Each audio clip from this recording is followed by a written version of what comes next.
تمہارے دلوں کے لیے پاکیزگی کا سبب ہے۔ ہم سب مل کر بارگاہ میں ہدیہ اسلام پیش کریں۔ الصلاۃ والسلام علیک یا سیدی یا رسول اللہ وعلی آلک و صحابک یا حبیب اللہ۔ سید الشہداء امام عرش مقام حضور پر نور سرکار سیدنا امام حسین علی جدہ الکریم وعلیہ الصلاۃ والتسلیم ورضی اللہ تعالی عنہ وارضہ، وہ عالی مرتبت ذات اقدس ہیں جن کے لیے نبی پاک علیہ الصلوۃ والسلام نے فرمایا جو مجھ سے محبت کرتا ہے اسے چاہیے کہ حسین ابن علی سے محبت کرے۔ وہ باکمال ہستی کہ جن کے متعلق امیر المومنین امام الواصلین شیر خدا مشکل کشا کرم اللہ تعالی وجہ الکریم فرماتے تھے، لوگو اگر تم نے سرور عالم علیہ الصلوۃ والسلام کی زیارت سر انور سے سینہ تک کرنا ہے تو حسن ابن علی کو دیکھ لو، اور سینوں سے قدموں تک اگر رویت حبیب کو پانا ہے تو پھر حسین ابن علی کو دیکھ لو۔ کیا بات ہے، سبحان اللہ۔ وہ عالی مرتبت ہستی کہ جن کا نام جنت سے آیا، وہ باکمال ذات کہ جن کے کانوں میں اذان خود سرور عالم نے پڑھی،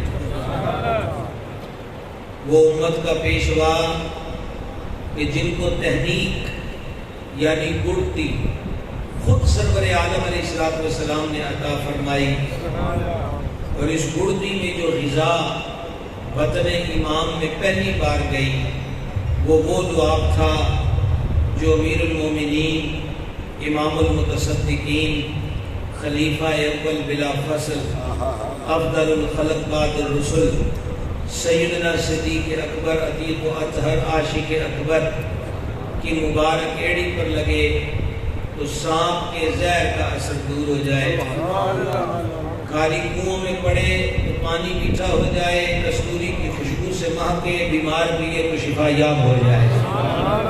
یہ پہلی خوراک اور غذا ہے جو امام عرش مقام کے شکم انور میں حضور علیہ الصلوۃ والسلام نے جو گڑتی تھی اس کی صورت میں پہنچی۔ تربیت بہت ساری چیزیں ہوتی ہیں جن کا اثر بچوں پر ہوتا ہے، خون کا اثر ہوتا ہے، اور یہاں خون کی بات کیجئے تو جنگ احد میں سید عالم علیہ السلام کے رخسار مبارک میں خود کی کڑیاں پیوست ہوئیں، مالک بن سنان آگے بڑھے، دانتوں سے اس کو کھینچا، یہاں تک کہ ایک دو دانت ان کے شہید ہو گئے۔ پھر حضور کے رخساروں سے جو خون نکلا اس بختور نے اپنے ہونٹ نہیں پر رکھے اور حضور کے خون کو چوسنے لگ گئے۔ سرکار نے فرمایا جس کے خون میں میرا خون مل جائے اس پر دوزخ کی آگ حرام ہو جاتی ہے۔ تو یہ خون خیر رسول سے ان کا خبیر ہے، وہ ذات امام حسین کی ذات پاک ہے۔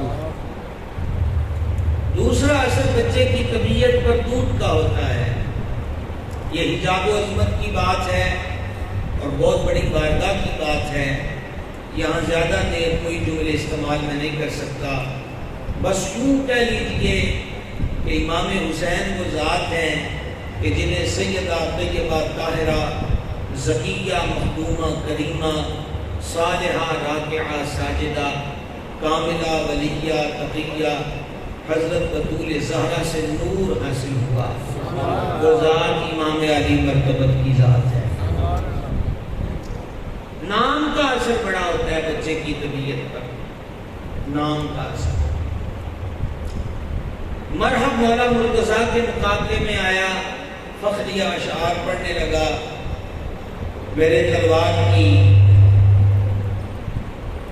کاٹ بڑی مشہور ہے، تیر کا نشانہ خطا نہیں جاتا، میں دشمن کو انی پہ اٹھا کے پٹخ دیتا ہوں، اس کی ہڈیاں چکنا چور ہو جاتی ہیں، دلاور میرے سامنے آنے سے کانپتے فرماتے ہیں جب وہ یہ فخریہ اشعار پڑھ چکا تو شیر خدا نے اس کے جواب میں فرمایا میری ماں نے میرا نام حیدر رکھا ہے۔ اب اس سے سمجھ جائیے امام ابن حجر، امام سیوطی و دیگر نے لکھا ان پاک ذاتوں سے پہلے نہ کسی کا نام حسن ہوا نہ کسی کا نام حسین ہوا، اللہ نے یہ دونوں نام جنت میں محفوظ کیا بات ہے، سبحان اللہ۔ اور یہ رب کے دربار سے نام آئے ہیں۔ تو انتخاب ناموں کا عرشوں کے مالک نے فرمایا ہے، تو پھر یہ میرا اور آپ کا نام رکھنا نہیں ہے۔ حضرت حکیم الامت مفتی احمد یار خان نعیمی علیہ رحمت فرماتے ہیں کہ رنگ کا کالا بچہ ہو اور ماں یوسف خان نام رکھ دے تو وہ نام ہی ہے، اس نے یوسف نہیں ہے۔ اور کوئی آنکھوں سے نبینا ہو اور اس کا نام نور دین رکھ دیا جائے تو اس کا مطلب یہ نہیں ہے کہ نام کا اصل یہ ہوا کہ آنکھوں سے وہ دیکھنے لگ گیا، پر جس کا نام رب نے حسن رکھا ہے واہ واہ واہ، اور جس کا نام رب کے دربار سے حسین آیا ہے تو پھر اس کو عام ناموں پر قیاس نہ کیا جائے۔ یہ نام اس میں با مسمہ ہے، حسن بھی ہے اور حسین بھی ہے۔ سبحان اللہ۔ آواز آپ کی کمزور ہے، اور ابتدائے عشق میں یہ حال ہے تو انتہا کو کون جان سکتا ہے؟ تو آواز سے آ رہی ہے جی آپ کو؟ میں نے تو آپ کو بیچ میں چھیڑا ہی نہیں ہے کہ تمہید میں آدھی تقریر ہو جائے بغیر کسی وقف کے۔ حضرت امام علی مرتبت کے نام جنت سے آئے، پھر بچے کے بہتر ہونے کی اور خیر خوبی پر ہونے میں تربیت کا بڑا اثر ہوتا ہے۔ بھلا کوئی اندازہ کر سکتا ہے 8 سے 9 سال کے درمیان کا عرصہ دونوں شہزادوں کو حضور کی گود میں پرورش پانے کا شرف ملا ہے، اور تعلیم و تربیت کا عالم کیا ہے؟ حضرت امام عرش مقام ایک مقام پہ فرماتے ہیں مجھے میرے نانا نے نماز سکھائی۔ کیا مزیدار بات ہے، مجھے میرے نانا جان نے نماز سکھائی اور میں نے اپنے نانا کریم علیہ السلام سے سورہ اخلاص یعنی قل هو اللہ احد کو سیکھا ہے۔ اس سے 2 باتیں معلوم ہوئی۔ پہلی بات کہ تعلیم اور تربیت شہزادوں نے جہاں سے پائی ہے وہ حبیب کا دربار ہے، اور دوسری بات سرکار کی ادا کے بارے میں پتہ چلا کہ حضور آل اولاد کو نماز بھی سکھاتے ہیں اور قرآن بھی سکھاتے ہیں۔ واہ واہ واہ واہ، سبحان اللہ۔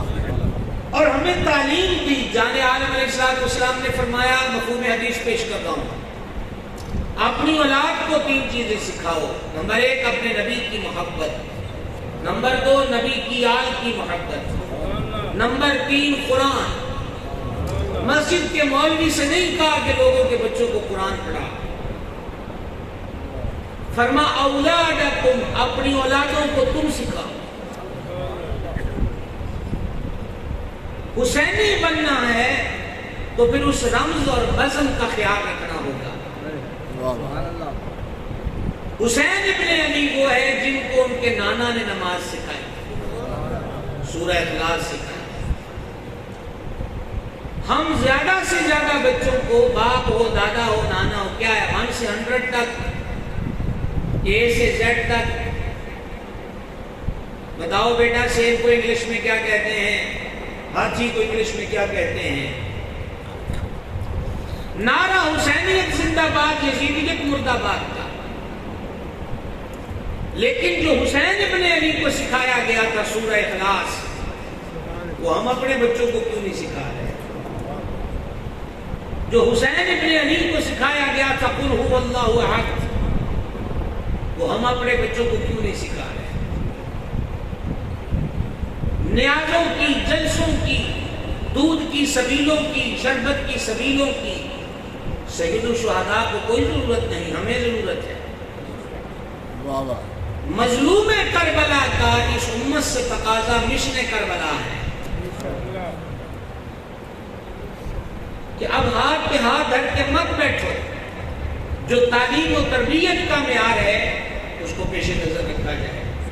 تو خیر تربیت ان شہزادوں کی ہوئی ہے نبی پاک علیہ السلام کی گود میں۔ تھوڑا کو کم کیجیے گا۔ اب آپ تربیت کا ایک انداز دیکھیں، صدقے کی کھجوریں پڑی ہیں۔ سیدنا کریم ابن کریم شبیہ مصطفیٰ سرکار امام حسن مصطفیٰ رضی اللہ تعالیٰ عنہ آئے، کھیلتے کھیلتے ایک کھجور اٹھا کے منہ میں ڈال دی۔ تو سرکار علیہ السلام نے مسکرا کر اتنا نہیں فرمایا کہ آئندہ نہ کھانا، بلکہ سرکار علیہ السلام نے ایک تو اپنی انگشت اقدس کو کچھ خم کیا۔ اب میں حضور کی انگلی مبارک کو ٹیڑھا بھی نہیں کہہ سکتا، توجہ آپ میری طرف رکھیں گے۔ سامنے سیٹوں پر وہی بیٹھا کریں جنہیں سامنے والے کا لحاظ ہو۔ تو سمجھ آ رہی ہے بات کی؟ عرب یہ کرنے لگا ہوں کہ میں یہ نہیں کہہ سکتا کہ حضور کی انگلی ٹیڑھی ہو گئی، بس اتنا کہوں گا کہ انگلی مبارک کو خمیدہ کیا، اور خمیدہ کر کے توجہ کر کے یہ سننا، سرکار فرمانے لگے تھو تھو تخن تخن، عربی میں کہتے ہیں چھی چھی، تھو تھو، اور پھر انگلی مبارک شہزادے کے منہ میں ڈالی اور منہ کے اندر گئی کھجور نکال کر پھینک دی۔ تمہیں نہیں پتا کہ تم سید ہو اور ہم صدقہ نہیں کھاتے۔ آپ نے دیکھا تعلیم کا انداز۔ حسین ابن علی مرد میدان کربلا میں ڈٹ کے کھڑا ہے تو پیچھے فیضان ہے، تربیت ہے، نگاہ ہے۔ یہاں یہ اگرچہ یہ حدیث حضرت امام حسن کے لیے ہے، انگلی مبارک سے منہ سے نکالا، تو یہ ہمارے لیے تعلیم نہیں کہ بچہ ابتدا میں غلطی کرے تو ماں مسکرا کے ٹال نہ دیا جائے، انگلیوں کو ٹیڑھا بھی کرنا پڑے تو کیا جائے۔ آج ترچھا لہجہ اس کی زندگی کو بدل سکتا ہے، اور آج کی غفلت اسے بربادی کے راستے پر گامزن کر سکتی ہے۔ نبی پاک علیہ السلام نے ایک صحابیہ کو دیکھا، مٹھی بند کی ہوئی ہے، چھوٹا بچہ یا بچی اس کو بلا رہے ہیں، آج میں تجھے کھجور دوں، جیسے ہم بچوں سے کہتے ہیں آج تین چیچی لے آج تجھے کھجور دوں۔ وہ بچہ آیا تو اتساہت میں مٹھی کھولی تو اس میں کھجور تھی۔ سرکار یہ منظر دیکھ رہے تھے، فرما اگر اس میں کھجور نہ ہوتی تو یہ بھی جھوٹ ہوتا۔ یہ بھی کیا ہوتا؟ کیا ہوتا؟ اور جھوٹ کیا چیز ہے؟ اعلیٰ حضرت وسیم البرکت نے فتاوی رضویہ میں لکھا، جھوٹ گھروں کو برباد کر دیتا ہے۔ حدیث میں فرمایا کہ جب بندہ جھوٹ بولتا ہے تو اس کے منہ سے اتنی گندی بو اٹھتی ہے کہ فرشتے جو دائیں بائیں ہیں وہ اس سے گھن کرتے ہیں۔ ایک حدیث میں فرمایا مال بیچتے وقت قسمیں نہ کھایا کرو، مال تو بک جائے گا لیکن برکت اٹھ جائے گی۔ کسی تمیز دم والے کے پاس جانے کی ضرورت نہیں ہے، اب گھر میں محاسبہ کیا جائے کہ جھوٹ کی شرح کتنے فیصد ہے، جھوٹ کو کم کیا جائے رزق میں خود اضافہ ہو جائے۔ سبحان اللہ کی آواز آپ کی کوئی نہیں ہے، توجہ ہے آپ حضرات کی؟ میں آپ کو حضرت امام پاک کا تذکرہ سنا رہا ہوں کہ اس آنگن سے ہمیں کیا لینا ہے اور ہمیں کون سی چیز سیکھنے کی ضرورت ہے۔ ایک قدم آگے بڑھیے۔ حضرت امام عرش مقام کی تربیت کی بات بھی کر دی، نام مبارک کی بات بھی کر دی، سرکار نے سورہ اخلاص سکھائی، نماز سکھائی، یہ بھی آپ کے گوش گزار کر دی۔ حضرت امام عرش مقام کی سیرت کا ایک حسن دیکھیے، سواری پر بیٹھے ہیں، تشریف لے جا رہے ہیں، سڑک کنارے کچھ گوار لوگ بیٹھے ہیں جنہیں ہم ہماری پنجابی میں دیہاتوں میں کمی کہہ دیتے ہیں، نہ جن کی کوئی چھت، نہ جن کا کوئی در، نہ جن کا کوئی گھر۔ وہ ان کے ڈنر کا ٹائم تھا اور ڈنر میں ڈش کیا تھی؟ سوکھی روٹی چل رہی تھی، زمین پہ کپڑا بچھا کے روٹی کے ٹکڑے بکھیر کے کھا رہے تھے۔ اتنے میں حضرت امام علی مرتبہ کا گزر ہوا. گوار تھے پر اتنے گوار نہ تھے کہ رسول اللہ کے نواسے کا ادب نہ کر سکے. واہ واہ واہ کھڑے ہو گئے. اے شہزادہ رسول اقدس سلام قبول فرمائیے. آپ نے سلام کا جواب ارشاد فرمایا. خدا جانے یہ کریم لوگ ہیں نا جی, کریم لوگ ہیں. امیر المومنین سیدنا ابو بکر صدیق رضی اللہ تعالیٰ عنہ آپ کی خدمت میں محلے کے بچے اور چھوٹی چھوٹی بچیاں بکریاں لے آتی تھی 7 برتن. بابا جی ذرا دودھ چو دے. اور جب سرکار صدیق اکبر مسند خلافت پر بیٹھے تو اب بچے بچیوں نے آنا چھوڑ دیا. فرمایا آپ کیوں نہیں آتے؟ کہا ہمیں ڈر لگتا ہے, اب آپ امیر المومنین ہیں. فرمایا میں امیر المومنین ہوں یا نہیں ہوں اس کام سے تو مجھے انکار نہیں ہے. اب بھی تو عوام کی خدمت میرے سپرد کی گئی ہے. بے دھڑک آ جایا کرو, میں وہی ابو بکر صدیق ہوں, روزانہ تمہارا کام ہو جایا کرے گا. سمجھ لیں آپ بات کو. اب ان حضرات نے جو سڑک کنارے بیٹھے ہیں انہوں نے امام علی مرتبہ سے عرض کی, اپنا جملہ استعمال کر رہے ہیں جو ہمارے عموماً پنجابی میں ہم ایک دوسرے کو دعوت دیتے ہیں. حضور 2 برکیاں ساڑھے نال بھی لال ہے. فرش پر بیٹھے سوکھی روٹی کے نوالے ہیں اور یہ امام علی مقام. جب ان میں سے ایک فرد نے یوں عرض کیا تو سرکار امام عرش مقام سواری سے نیچے ہو گئے. اب ایسا تو نہیں ہے کہ وہاں 8-10 خدام کی لمبی لائنیں ہیں کہ کسی نے جائے نماز اٹھایا, کسی نے قالین کارپٹ اٹھایا ہے کہ حضور نے کہیں رکنا ہو تو ہم فرش کر دیں. جہاں زمین پر وہ بیٹھے تھے وہی حضرت امام رونق افروز ہو گئے. سبحان اللہ. سانو کرامتا نے بڑے رولے وچ پایا ہے, سنگتاں بھول گئے. جا رہے ہو میاں چنو والو, کرامتا پیچھے کہہ گئے کہ بابے انہوں کی کرامت لبنی. پھر بابے بھی آج کل دے کرامت ہی بکھاندے. پھر آندن ساڑھے پڑاٹ کے قبضہ ہو گیا, ساڑھے پیسے لے کے نس گیا, یہ عزت رول گئی, یہ جھوٹ مارے, یہ ہو گیا ہے. کیوں کہ اسی پیچھے ہی کرامتاں دا کیتا ہے. کاش کہ سیرت کی طرف چلتے تو خود صاحب کرامت ہو جاتے. کاش. حضرت امام فرش پر رونق افروز ہو گئے. اللہ اللہ اللہ. چند نوالے لیے اور اس کے بعد ایک بہت بڑی بات فرمائی. جملہ علماء میرے دائیں بائیں جتنے رونق افروز ہیں, پنڈال میں بھی سامنے علماء رونق افروز ہیں, صدات ہیں, سب کی نظر یہ جملہ ہے اور میرا نہیں, حضرت امام عرش مقام کا فرمان ہے. خاک پر بیٹھ کر جنتی جوانوں کے سردار نے گواروں کی دعوت کو قبول کر کے 2 نوالے لیے اور اس کے بعد ارشاد فرمایا اللہ تکبر کو پسند نہیں کرتا. بہت بڑا سبق تھا.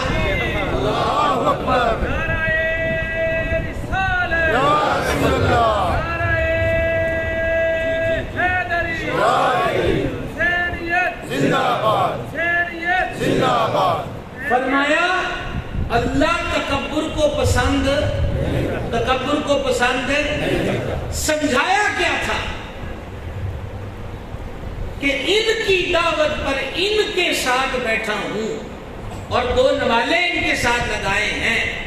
ایک تو میں نے ان کی دلجوئی کی ہے اور دوسرا یہ ہے کہ ہم عاجزی کے پیکر ہیں. جس کے گھر میں آگ جلتی ہے اور چولہے پہ کھانے پکتے ہیں وہ یہ کہے کہ میں تھوڑی سکی روٹی کیوں کھاواں. تو حضرت امام فرماتے ہیں تکبر سے کسی کو دھتکارا نہ جائے, اللہ تکبر کو پسند نہیں فرماتا. اور ابھی میں نے یہاں روک دیا. سیدنا عبداللہ ابن عمر رضی اللہ عنہ حضرت فاروق اعظم کے لخت ذکر ہے. وہ سواری پر بیٹھے تھے, گواروں کا ایک لڑکا بے حال, شکستہ حال, پراگندہ حالت, وہ سڑک کنارے بیٹھا ہے تو حضرت عبداللہ بن عمر نے سواری نیچے بٹھا کے اس کو ساتھ بٹھایا اور اپنی چادر اس پہ ڈال دی. لوگوں نے سوال کیا امیر المومنین کے بیٹے ان لوگوں کو تو کوئی اتنا منہ بھی نہیں لگاتا, آپ نے سواری پہ بھی بٹھایا, چادر بھی دے دی. فرمایا اس کا باپ میرے باپ فاروق اعظم کا دوست تھا.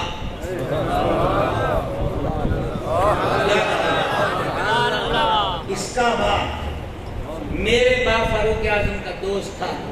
میں نے اس کو جو رسپیکٹ دی ہے اس کے حال و حلیہ کو نہیں دیکھا, میں نے اپنے باپ کے تعلق اور نسبت کو دیکھا. واپس آ جائیے. اللہ تکبر والوں کو پسند نہیں کرتا. اب امام علی مرتبت نے فرمایا میں نے تو تمہاری دعوت قبول کر لی, ہن تسی میری دعوت قبول کرو. کیا تھوڑا سا ہم ذوق ہونے کی کوشش کریں. منگتیاں نو آکھیا جا رہا میری دعوت قبول کرو, جبکہ منگتیاں نو کہ ایک کہی گیا کہ تمہیں روٹی کھواواں گے بوئے تے آ جائے گے. فرماتے ہیں دیکھا میں نے تمہاری دعوت قبول کی, کیا دل جوئی ہے. دیکھا میں نے تمہاری دعوت قبول کی, میں تے تھوڑے نہ روٹی کھا لئیے اور میری دعوت بھی قبول کرو. نواسا کن کا ہے؟ ہاں کرے چار اساسی طبیعت کسی کی, زیارت کسی کی. نواسا کس کا ہے؟ یہاں میں آپ کو ماشاءاللہ میاں جنو کے حضرات بعض ذوق ہیں, پڑھے لکھے ہیں, پھر کثیر علماء یہاں تشریف رکھتے ہیں, تھوڑی تھوڑی وہ باتیں, کیونکہ ہمارے ہاں تو پھر ایک خطابت کا ایک الگ رنگ اور معیار کی طلب کی جاتی ہے, لیکن ماشاءاللہ یہاں سنجیدگی ہے اور سنجیدگی اچھی ہوتی ہے کہ بات کو جلد سمجھا جائے. سنیے گا جو میں آپ کو روایت سنانے لگا ہوں.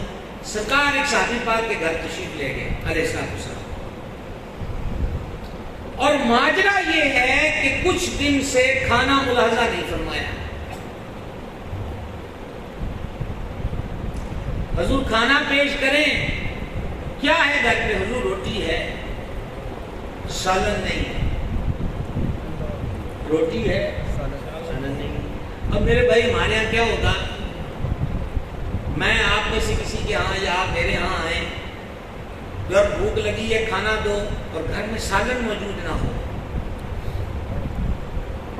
تو جس قسم کے ماحول میں ہم مبتلا ہو گئے, ہم نے کہا یار یہ تو بڑی بزدلی والی بات ہے, بندہ آیا ہے اور گھر میں سالن نہیں ہے, تو وہ شرمندہ در شرمندہ ہوتا جائے گا. حضور سالن نہیں ہے, روٹی ہوئی گھر پہ موجود ہے. ذرا سننا اور مالکہ کی دلجوئی کا طریقہ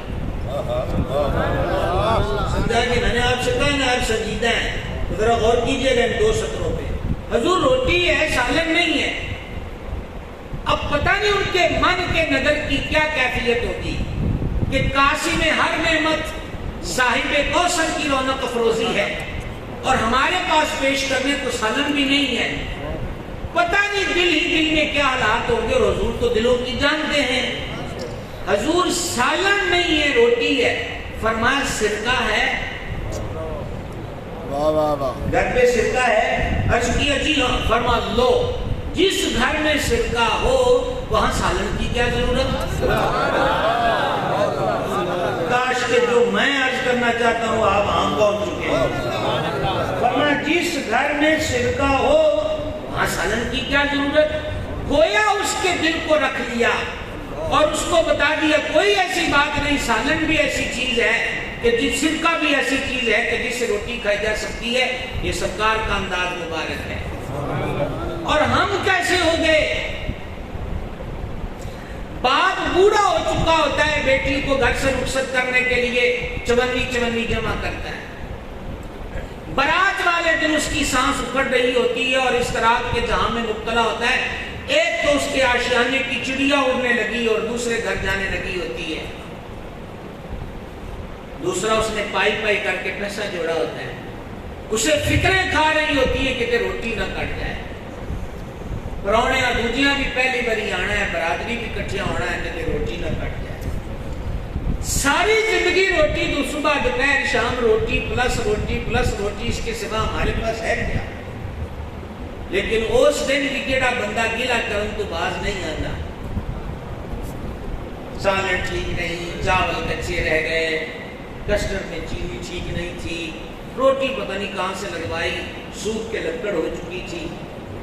اللہ کے نیک بندے سمجھاتے ہیں کسے دھی دے پیو دا دل ہے نہ توڑیا جائے، اے روٹی روٹی نہیں ہوندی، او دا خون جگر ہوندا ہے۔ واہ واہ واہ واہ، جڑا اس پراندہ سجا کے رکھے۔ اور قربان جاؤں رسول اقدس شفیع معاشر الاسلام کو تسلیم کی تعلیم پر۔ حضور کی شان و عظمت کا ایک حسین چیپٹر یہ ہے کہ محدثین نے یہ روایات نقل کی کہ سرکار علیہ السلام نے کبھی کھانے میں عیب نہیں نکالا۔ اللہ اللہ اللہ اللہ۔ اور اگلے جملے اس سے بھی کمال تربیت کے ہیں، اگر سرکار فرماتے ہیں کھانے میں عیب مت نکالو، پسند ہے تو کھا لو، نہیں پسند تو ہاتھ روک لو، زبان کو استعمال کرنے کی کوئی ضرورت نہیں۔ کیا بات ہے، واہ واہ۔ یار دل جوئی کے دو جملے اگلے کا دل ٹوٹنے سے بچ جائے۔ روٹی تو کھا چکے نا، جیسی تھی ویسی تھی، اب دوبارہ تو وہ پکوان ہمارے سامنے لانے سے رہا تو دو لفظ دل جوئی کے بول دیے۔ امام محمد غزالی نے لکھا ہے، حدیث نہیں ہے، کہ کسی مومن کے دل میں، اور بریکٹ کے لفظ سنا رہا ہوں، جائز طریقے سے جو دل میں خوشی داخل کرے، کسی مسلمان کے دل میں جائز طریقے سے خوشی داخل کرنا 60 سال کی نفلی عبادت سے بہتر ہے۔ سارا معاشرہ ہی دل توڑنے والا بن جائے گا، کوئی تو دل جوڑنے والا ہو۔ حضور فرید الحق مدین سرکار سیدنا بابا فرید الدین مسعود خان شکر پاک مدنوی رحمت اللہ تعالی علیہ فرماتے تھے، لوگ اکثر اس فقیر کے پاس تحائف لے کر آتے ہیں اور بعض لوگ کینچی اور چھری بھی اٹھا لاتے ہیں، اور یہ فقیر ان سے کہا کرتا ہے کہ مجھے تحفے میں کینچی نہ دیا کرو، دینا ہی ہو تو سوئی دھاگا دیا کرو۔ کینچی کاٹ کر جدا کرتی ہے اور سوئی دھاگا جدا ہوئے کو سی کر پھر جوڑ دیتا ہے۔ فرید توڑنے والا نہیں ہے، فرید جوڑنے والا ہے۔ یہ ہے سچے بابیوں کی تعلیم۔ سمجھ آ رہی ہے بات کی؟ آدھا گھنٹہ قریب ہو گیا اور اس دن والا الیاس بھائی والی مسجد والا معاملہ ہو رہا ہے کہ میں بھی تمہید میں نہیں، ویسے میں نے کہا تھا گھنٹہ ہو گیا، اور تمہید مجھے تمہید محسوس ہو رہی جب کہ آدھے گھنٹے کی تقریر بہت ہوتی ہے، آگے گزر رہے ہیں، آگے جا رہے ہیں۔ آپ کے حالات کیسے ہیں؟ ٹھیک چل رہے ہیں؟ سماعت کریں۔ آج میں نے آپ کو حضرت امام پاک کی سیرت بتانی ہے، سبحان اللہ، اور اللہ ان کے صدقے ہمیں اس پہ عمل کی توفیق۔ فرما میری دعوت قبول کرو، عرض کیا حضور ذہن نصیب ذہن مقدر۔ ساری ٹیم حضرت امام عرش مقام کے آستانے پر، اب شام کا وقت ہو گیا، اعلیٰ درجے کا کھانا کھلایا، سبحان اللہ، اور جاتے ہوں کو ایک سوٹ بھی عطا کیا، گویا اپنے گھر کی ریت بتا دی کہ ہم پیٹ بھرا بھی کرتے ہیں اور تن کو ڈھانپا بھی کرتے ہیں۔ یہ سیرت کا پہلو ہے حضرت سید الشہداء۔ ایک قدم آگے بڑھیے، حضرت امام اور سخاوت۔ سخاوت تو آل اطہار کا فطرتی عمل ہے، عادت میں شامل ہے۔ کس میں شامل ہے؟ عادت۔ سخیوں میں بڑا فرق ہوتا ہے۔ بعض لوگوں کو 10 روپے کے نوٹ کی بھی تشہیری مہم چلانے کی عادت ہوتی ہے، اور بعض وہ ہوئے ہیں جو کسی مانگنے والے کی اوقات سے بھی دگنا تگنا دے کر یہی اس کو باور کرانے کی کوشش کرتے ہیں کہ ہم نے کچھ زیادہ نہیں کیا۔ سناؤ روایت، سبحان اللہ کہتے اتفاق کیا، مشترکہ سوال ہے۔ حضرت امام علی مرتبت کے آستانے پر ایک دیہات سے بندہ آیا۔ عرب کے لوگ قادر الکلام ہیں، چند لمحوں میں غزلوں کی غزلیں مرتب کر دیتے۔ اس نے ایک ربائی لکھ کر بھیجی جس کا ترجمہ خلاصہ مفہوم یہ تھا کہ میں غریب ہوں لیکن غربت نے اب مجھ پہ ڈیرا جمایا۔ حالت یہ ہے کہ نانے شبینہ کو ترستا ہوں، مقروض ہو گیا ہوں، قرض خواہ دروازہ توڑنے پر ہے، مانگوں تو کس سے مانگوں، سفید پوشی مانگنے نہیں دیتی۔ اور یہ جملے جناب اب میں کیا عرض کروں، آپ اس پہ غور کریں تو بڑی کمال کی بات ہے، بڑے ادبی جملے اس نے لکھے۔ اس نے کہا کئی دفعہ ارادہ کیا کہ کسی سے مانگوں پر مجھے عزت کا خریدار کوئی نظر نہیں آیا۔ بہت بڑی بات کہی اس نے، عزت کا خریدار، سوال کرنے والا اپنی عزت بیچ دیتا ہے۔ اب یہ پھر گاؤں مرد دے سر دے ہوتے ہیں کہ وہ مان رکھ دے کہ توڑ دینا ہے۔ کہا مجھے عزت تو بیچ دوں پر خریدار نظر نہ آیا، اور ہوں میں نے توڑا کسی نے دسیا ہے۔ چلیے آپ کو 2 منٹ دیے آرام کے، سوچنے کے، سمجھنے کے، پھر سبحان اللہ کہنے تو اڈا مینوں کسی نے دسیا ہے کہ مول چنگا پی جاندہ ہے اسے منگنا، بس مہربانی کی وہ اشعار لکھ کر بھیج دی اور خود انتظار میں بیٹھا رہا۔ غرض دیوانی ہوتی ہے اور یہ انتظار موت سے سخت ہوتا ہے، اور خصوصاً حاجت مند بندہ جو ہو وہ تو کہتا ہے کہ جو کام آدھا گھنٹہ بعد ہونا ہے وہ ابھی کے ابھی ہو جائے۔ چند لمحوں کے بعد اس نے پھر اندر ایک تحریر بھیجی اشعار کی صورت میں۔ کہا نہ میری مدد ہوئی نہ مجھے کوئی جواب ملا، اب ایک نئی آفت میں مبتلا ہو گیا ہوں، نئی پریشانی کے جہان میں انٹر ہو گیا ہوں کہ میں نے جانا ہے واپس، اور جب میں واپس گیا تو لوگ مجھ سے پوچھیں کہ بتاؤ کیا بنا۔ اگر میں نے یہ کہا کہ مجھے کچھ ملا ہے تو یہ جھوٹ ہوگا، اگلی بات پھر بہت بڑی ہے، اور اگر میں نے ان کو یہ کہا کہ مجھے کچھ نہیں ملا تو اے گل کسی نے میری مننی نہیں کہ اچھے کیا سی کچھ نہیں ملیا، میں بھی جھوٹ نہ مار۔ میں کہا جو میں تو ڈبل پاس گیا، سوال بھی کر بیٹھا جواب بھی کوئی نہیں۔ حضرت امام علی مرتبت نے اس کے اس دوسری عریضے پر، درخواست پر، گزارش پر خادم کے ہاتھ 10,000 درہم بھیجے۔ سبحان اللہ۔ ہمارے 10,000 روپے کی آج بھی اگرچہ کوئی ویلیو نہ رہی لیکن بہت زیادہ، جس کے پاس نہ ہو اس کے لیے 10,000 روپے ایک بڑی چیز ہے، اماؤنٹ ہے۔ 10,000 روپیہ بھیجا اور ساتھ حضرت امام نے بھی شعروں کی صورت میں جواب دیا کہ تو ہی بہتی کالی پا دیتی ہے، اگر چند لمحے انتظار کرتا تو کچھ اور بھی دیتے، اب اتنے ہی ہیں۔ میں نے آپ سے کیا کہا تھا، کچھ وہ ہوتے جو 10 کے نوٹ کی بھی تشہیر مانگتے ہیں، حضرت امام 10,000 دے کے بھی کہنے نے ہن اینے ہی نے۔ دیکھا سوالی کو باور کرا رہے ہیں کہ تینوں کو بہتا کچھ نہیں دیتا، اتنے ہی ہیں۔ رہ گئی یہ بات کہ تو گاؤں جائے گا اور لوگ پوچھیں گے تو اس سوال کا جواب کیا دینا ہے؟ تم یہ سمجھ لو کہ تم نے کسی سے کچھ کہا نہیں، اور ہم یہ گما کر لیں گے کہ ہم نے کسی کو کچھ دیا ہے۔ نعرہ تکبیر، نعرہ رسالہ، نعرہ حیدری، حسینیت، حسینیت، علماء اہل سنت۔ دیکھا آپ نے، یہ طور طریقہ ہے، یہ انداز ہے ان کریموں کی سخاوت کا، ان کی عطاؤں کا۔ اب ایک فرمان سنیے،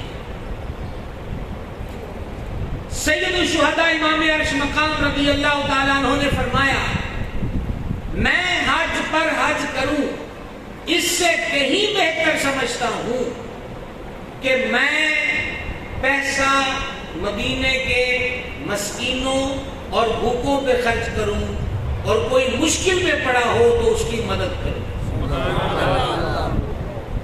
پیغام امام، پیغام امام. زندگی میں حج ایک مرتبہ فرض ہے. کتنی مرتبہ؟ اور یہ بھی آپ کی اطلاع کے لیے عرض ہے، سید الشہداء نے 25 حج کیے. سبحان اللہ. کتنے حج کیے؟ وہ 25 کے 25 پیدل کیے. امام حسن مشتبہ نے بھی ایسا ہی کیا. سرکار امام حسن سے پوچھا، حضور سواریاں ساتھ سوار کیوں نہیں ہوتے؟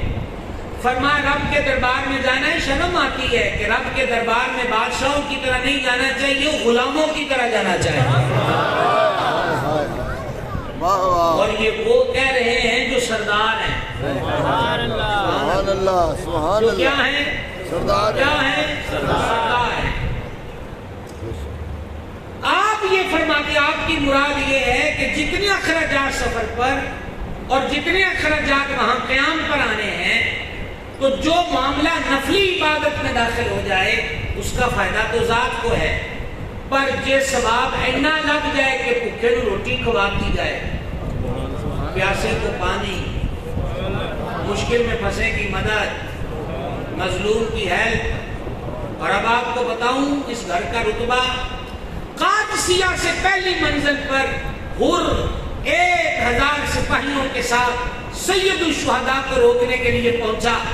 جب گرد چھٹی، بڑا قافلہ تھا. حضرت امام چشمے پر نہیں بیٹھے تھے، کنویں کے کنارے پر نہیں بیٹھے تھے، دریا کے کنارے پر نہیں تھے، مشکیزوں میں قافلہ بھرا تھا. 125 کے قریب مسافر تھے. یہاں حر 1000 کے ساتھ آیا ہے. حضرت امام عرش مقام نے اپنے خدام اور محبین سے کہا، انہوں بھی پانی پلاؤ تو انہوں نے سواریاں نو بھی پانی پلاؤ.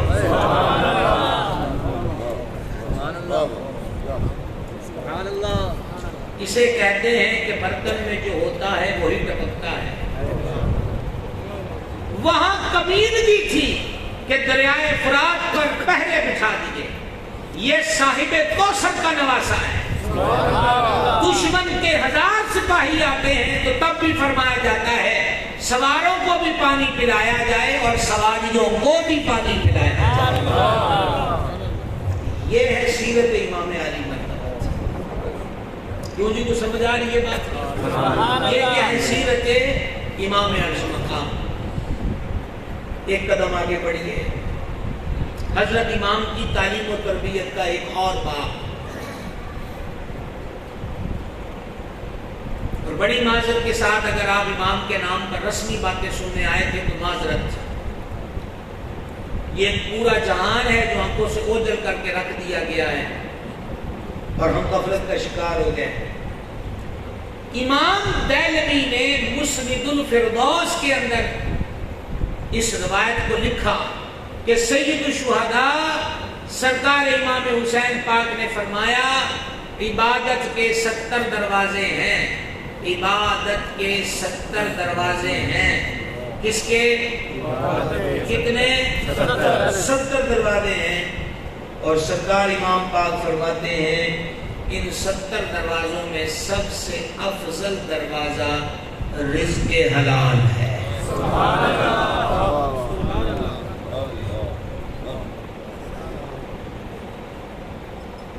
ہم وہاں جا نہیں گئے میرے بھائی. امام محمد غزالی نے لکھا ہے، یہ حدیث نہیں جو اب پڑھ رہا ہوں، امام غزالی لکھتے رحمۃ اللہ ہے کہ جب بندہ مومن حلال غذا کا پہلا لقمہ کھاتا ہے، پہلی برکی پیٹ میں پہنچنے سے پہلے اللہ اس کی بخشش فرما دیتا ہے. حرام کے کتنے ذرائع اور طریقے ہیں، ملاوٹ، سود، رشوت، کم تولنا، کم ناپنا، دھوکہ دینا، عیب بیان کر کے چیز فروخت نہ کرنا، ملاوٹ کے ساتھ چیز بیچنا، گاہک کو چکما دے کر اس کے شاپر کے اندر پھل ہو یا سبزی، کپڑا ہو یا دیگر سامان، وہ داغدار چیز اس کے اندر ڈال دینی کہ بیچارہ گھر جا کے نوحہ گری کرے، نہ واپس لا سکے نہ کچھ کر سکے۔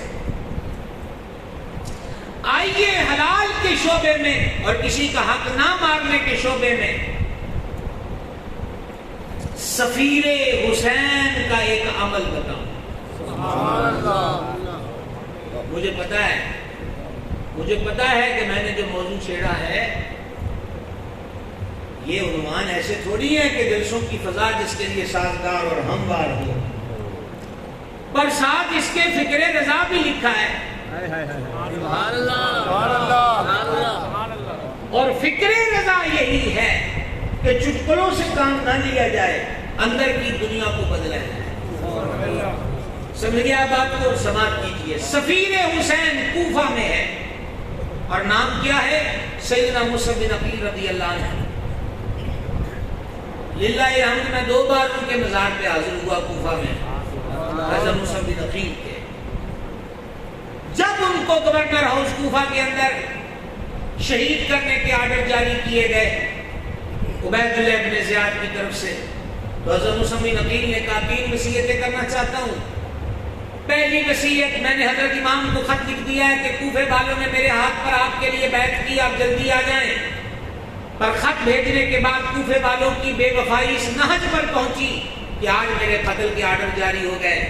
کسی قاصد کو بھیجا جائے ان کی خدمت میں جو میری عرض ان تک پہنچا دے کہ آپ خدا را کوفے مت آئیے۔ دوسری وصیت کہ جب مجھے شہید کر چکو تو کسی اعتماد والے بندے کے حوالے میرا لاشا کر دیا جائے جو غسل اور کفن کا انتظام کر سکے۔ اور یہ تیسری وصیت ہے جس کے لیے میں نے آپ کو اتنا سا واقعہ سنایا۔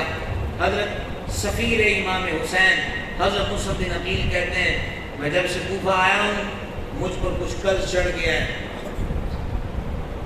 میری شہادت کے بعد میرا سامان بیچ کر، میرا مال بیچ کر، زرہ، سواری، تلوار، میرا سامان بیچ کر فلاں فلاں کا قرض ہے ادا کر دیا ہے۔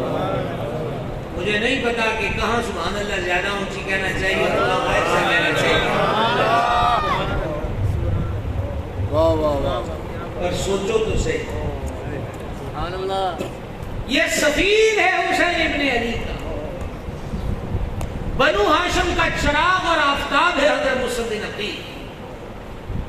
ہیلا نہیں کیا، من کو نہیں سمجھایا کہ جو جان کے دشمن ہوتے ہیں ان کے پیسے واپس کرنے کی کیا ضرورت ہے، ہاشمی ہے نا، پتا ہے نا کہ ہجرت کی رات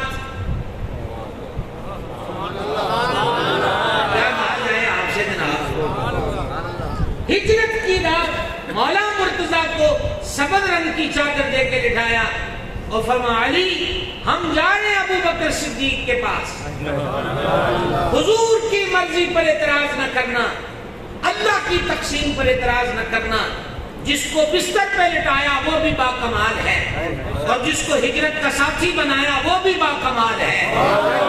ہم اونچ نیچ دینے والے کون اور ہماری اوقات کیا اور ہماری حیثیت کیا، سینت چھوڑ دی اور نمبرنگ میں پڑ گئے، کردار سازی چھوڑ دی، تکڑیوں میں تولنے لگ گئے، اطاعت و فرما برداری کو چھوڑ دیا اور منازلے اور مباحثوں کی طرف آ گئے۔ خدا کا خوف کیا جائے، عمل کی طرف آیا جائے، عمل سے سارا کچھ ہوگا، عقیدے کی مضبوطی، عمل کی روش کی درستگی نجات کی ضامن ہوتی ہے۔ حضرت مولا مرتضیٰ سے فرمایا ہم ابو بکر کے پاس جا رہے ہیں، لوگوں کی امانتیں گھر میں ہیں، امانتیں لوگوں کو لٹا کر مدینے آ جانا، وہی جو تلواریں لے کر کھڑے تھے انہی کی امانتیں گھر میں رکھی ہیں۔ یہی کوفہ کے لوگ جو بے وفائی پہ متر آئے ان کا قرضہ ہے اور سرکار مسلم بن عقیل گویا کے سبق دے رہے ہیں۔ کل کوئی حسین دے سفیر کی انگلی نہ چکے کہ ساڑھے پیسے لے کے تے ٹر گیا ہے، کہا حسین ابن علی کا سفیر ہوں، حسین کے نانا کی شریعت کا نفاذ کر کے جائیں گے۔ یہ حلال فرما 70 دروازے ہیں عبادت کے، کتنے؟ اور ان 70 میں سب سے تگڑا دروازہ کون سا ہے؟ اب صبح سویرے پروگرام یہ ہو کہ چھری تیز کر کے نکلنا ہے، اور بندے نے اپنا مائنڈ سیٹ یہ بنایا ہو کہ بے ایمانی نہیں کریں گے، ڈنڈی نہیں ماریں گے تو چولہے میں آگ نہیں جلے گی، اور اوپر سے یہ کہنا کہ زیادہ سہولیات نہیں ملے گی، تو رزق کا رخ تو خود متعین کر رہے ہیں۔ وگرنہ سرکار نے تو بڑی پیاری مثال دے کے سمجھایا تھا کہ فرمایا جس طرح چڑیاں پرندے اپنے گھونسلوں سے نکلتے ہیں اور واپس آتے ہیں تو خالی پیٹ نہیں ہوتے، تسی بھی رب کے مان کر کے ٹور پیا کرو۔ سبحان اللہ۔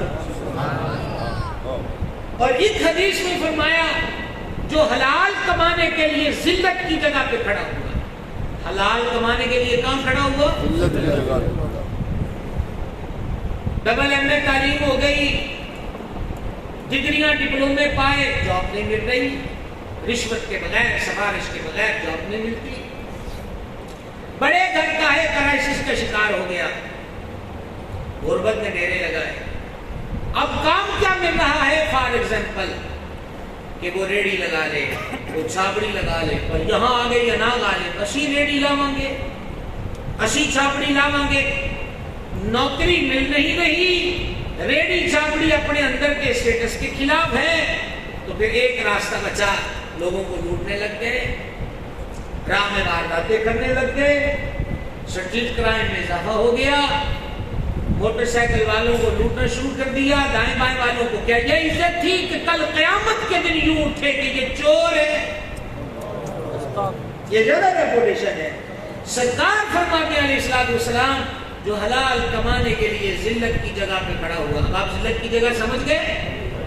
ریڑی چھاپڑی بھی لگانی پڑ گئی، لگائی کا حرام نہیں لوں گا، فرمایا ایسا بندہ اللہ کے ہاں مجاہد فی سبیل اللہ کی طرح ہے۔ سبحان اللہ۔ اور ایک حدیث میں فرمایا فرائض کے بعد اہم فریضہ رزق حلال کمانا ہے۔ اور ایک حدیث میں فرمایا طالب الحلال واجب علی کل مسلم او کما قال علیہ الصلوۃ والسلام، حلال طلب کرنا ہر مسلمان پر فرض ہے، لازم ہے۔ اور امام کیا فرماتے؟ 70 بوئے نے عبادت میں یہ بڑا دروازہ ہے رزق حلال۔ صوفیہ سے پوچھا دعاؤں کے قبول ہونے کا نسخہ بتائیں، کہ حلال کھایا کرو دعا قبول ہو جائے گی۔ آواز آپ کی کوئی نہیں آئی۔ باب غزالی نے لکھا ہے حضرت موسیٰ علیہ السلام نے دیکھا ایک بندے نے ہاتھ اٹھائے، اتنے اونچے اٹھائے ہیں، رو رو کے کچھ مانگ رہا ہے، کلیم ادھر بھی دیکھ رہے تھے کہ دعا ریجیکٹ ہو رہی ہے، کب مالک کہتے مرن پہ آ گیا کہ دعا قبول نہیں ہونی، فرما اتنے ہاتھ اٹھائے کہ آسمان کو چھو لے، اتنا روئے کہ مر جائے، ہم پھر بھی دعا قبول نہیں کریں گے۔ مولا سبب کیا ہے؟ فرما جو اس نے پہنا ہے یہ بھی حرام کی کمائی ہے، اور جو اس کے پیٹ میں خوراک ہے وہ بھی حرام کی کمائی ہے۔ حرام پہن کر حرام پیٹ میں ڈال کر ہم سے دعا مانگے، ہم ایسوں کی دعا کو قبول نہیں کرتے۔ بابے بوٹی شاہ بنگالی شاہ کوئی تویز لینے کی لوڑ نہیں، 32,500 کا، کسی پامسر سے تقدیر کا حال معلوم کرنے کی ضرورت نہیں ہے، حلال کھایا جائے۔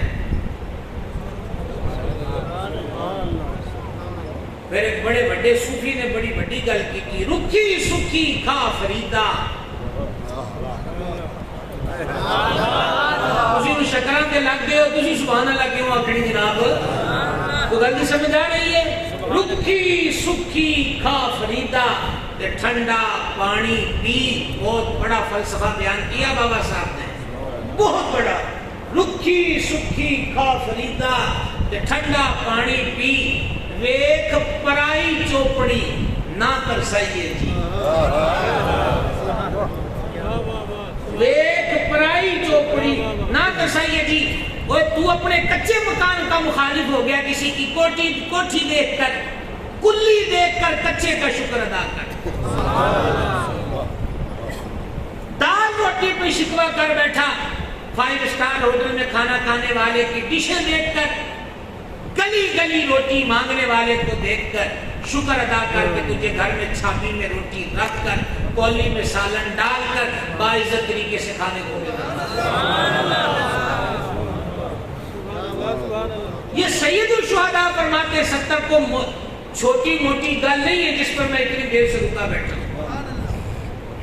امام کہتے 70 دروازے، اور دروازے بھی نہیں کہا وظیفوں کے، عبادت کے، اور بڑا دروازہ رزق اللہ ہے. اور یزید کے بارے میں خطبہ دیتے قادسیہ میں، پھر کربلا میں حضرت امام نے کیا کہا تھا؟ لوگوں، اس نے بیت المال کو اپنا ذاتی مال بنا لیا ہے. حضرت امام نے جو یزید کی خباثتوں کا تذکرہ کیا تھا، وہ ظلم کے زور پہ حکومت کر رہا ہے. ایک، اس نے رب کے حلال کو حرام کر دیا. دو، اس نے رب کے حرام کو حلال ٹھہرایا. تین، وہ بیت المال کو ذاتی مال کی حیثیت میں استعمال کر رہا ہے. چار، وہ شراب اور گانے کو عام کر رہا ہے. پانچ، اور کہا مجھ تک میرے نانا کی حدیث پہنچی کہ جب جابر عیاش بادشاہ برائی کرے اور کوئی قول یا فعل سے اس کے رد میں کھڑا نہ ہو، ایسوں کو اللہ ضرور پکڑے گا. فرما کوئی اور بولے یا نہ بولے، ہمارا بولنا حق بنتا ہے.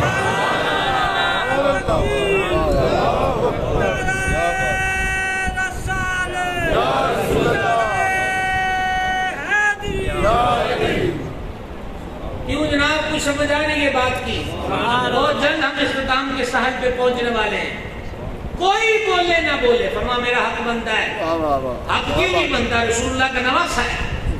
حق کیوں نہیں بنتا؟ جنتی جوانوں کے سردار ہیں. حق کیوں نہیں بنتا؟ محبوب خدا کی زبان چوسی ہے. حق کیوں نہیں بنتا؟ حضور کی گود میں کئی مرتبہ منبر پر بیٹھے. حق کیوں نہیں بنتا؟ سجدے میں حضور کی پشتی انور پہ سوار ہے. اور حق کیوں نہ بنے؟ حسین منی وانا من الحسین. حضور فرماتے حسین مجھ سے ہے، میں حسین سے. حسین مجھ سے ہے اور میں حسین مجھ سے ہے اور میں کی ذمہ داری ہے. تو پیغام امام یہ ہے کہ حلال کی طرف قدم بڑھائے. اور اب آئیے بالکل اختتامی پوائنٹ پر، اور وہ ہے حق پہ ڈٹ جانا، حق پر قائم رہنا. کربلا جو ایک آزمائش ہے، اور فرسٹ پوزیشن سے بھی اگلی کو پوزیشن ہوتی تو انہوں نے وہ حاصل کی. صوفیہ نے ایک بہت بڑی بات کی ہے کہ تسی میرا ساتھ دو، تو میں کوشش کرتا ہوں ایک لائن پنجابی چرچ کر دوں. پنجابی چرچ کر دیتا. صوفیہ عارفین فرماتے ہیں جدو امام دا سر مبارک وجود نالو جدا ہویا، اس سے ویلے فتح کنفرم ہو گئے. دیکھیں دعا دیتی جلد کیا کہیں جناب. جس وقت امام کا سر تن سے جدا ہوا، امام کی فتح کنفرم ہو گئی، حسین جیت گیا. اور ایک اگلی بات بتاؤں عارفوں کی، وہ فرماتے ہیں جس وقت امام کا سر نیزے پر پہلی بار بولا، جے تسی نہیں سمجھنا تو یہ میں واپس لے جاتا ہوں جملہ. یہ صوفیوں کا عارفوں کا جو باطنی امور کو دیکھتے ہیں انہوں نے بات کہی. وہ کہتے ہیں جب امام نیزے پر بولے ہیں اس وقت اعلان ہو گیا لوگوں آج سے یزیدیت ختم، اب ہر صدی ہر زمانہ حسین کا. نعرے تکبیر، نعرے رسالت، نعرے تحقیق، نعرے حیدری. ہر زمانہ حسین. اور گرامی قدردار گزارش یہ کرنا چاہتا ہوں، آزمائش کی اور یرشوں کا مالک فرما چکا وَلَنَبْلُوَنَّكُمْ بِشَيْءٍ مِنَ الْخَوْفِ، ہم آزمائیں گے تمہیں خوف میں ڈال کر. کس میں ڈال کر؟ جلدی بولیے، یہ سبق کا اختتامی پیریڈ ہے. خوف میں، والجوع بھوک میں رکھ کر، وَنَقْصٍ مِنَ الْأَمْوَالِ مالوں کی کمی سے، وَالْأَنفُسِ وَالثَّمَرَاتِ جان کی کمی سے، ثمرات کی کمی سے. ثمر سے مراد پھل بھی ہے، اور ثمرات ثمر اولاد کو بھی کہا جاتا ہے. ثمر پھل کو کہتے ہیں نا، اولاد بھی پھل ہوتی ہے. کتنی چیزیں بیان کی، ہم تمہیں آزمائیں گے. ہر ایرے گہرے نتھو خیرے سے بات نہیں ہو رہی، خاصوں سے بات ہو رہی واہ واہ واہ، ہم تمہیں آزمائیں گے۔ اس آزمائش اور امتحان گاہ کی تیاری 8 سال سے زیادہ عرصہ حضور نے کروائی ہے۔ اسی سے سبحان اللہ کو میں آپ کو دلیل دینے لگا ہوں۔ 8 سال سے زیادہ عرصہ دلیل سنیے۔ حضرت امام حسن کے پوتے جو میدان کربلا میں تھے وہ بیان کرتے ہیں، کہتے ہیں کہ ہم نے دیکھا حضرت سید الشہداء کے سامنے شمر ذوالجوشن گزرا، وہ پھلیری والا تھا، سفید داغ تھے اس کے وجود پر۔ حضرت امام عالی مرتبت نے جب شمر کو دیکھا تو کہا صدقتا یا رسول اللہ، صدقتا یا رسول اللہ، اللہ کے رسول آپ نے سچ فرمایا، اللہ کے رسول آپ نے سچ فرمایا۔ کم و بیش 48 سے 49 سال ہو گئے وصال زاری کو، اور یہ کہہ رہے ہیں آقا آپ نے سچ فرمایا۔ حضور کیا ہوا؟ امام علی مرتبت فرمانے لگے ایک دن میں نے اپنے نانا کریم سے سنا تھا، میں دیکھ رہا ہوں ایک سفید داغ والا